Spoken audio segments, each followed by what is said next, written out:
सुद्धा कोणी आहे का हा सुद्धा तपासावा असं माझं प्रामाणिक मत शेवटचा आहे. प्रश्न, इतके दिवस झाले यामध्ये घटना होऊन तरी सुद्धा अजून 4 आरोपी फरार आहेत. कुठेतरी राजकीय दबाव आहे?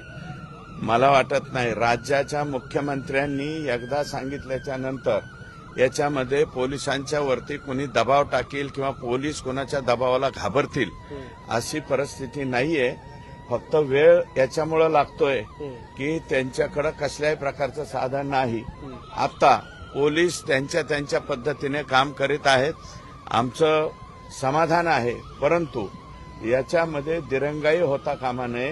हे आरोपी जेरबंद झाले पाहिजेत आणि ज्यांचे कोणाचे या लोकांशी कनेक्ट आहेत, जे त्यांचे शागिर्द आहेत, ज्यांच्या कोणाचे शागिर्द आहेत, त्यांच्या आकांनी त्या शागिर्दांना सांगावं की लवकरात लवकर येऊन बिनभाड्याच्या खोलीमध्ये येऊन बसावं असं आमचं मत आहे.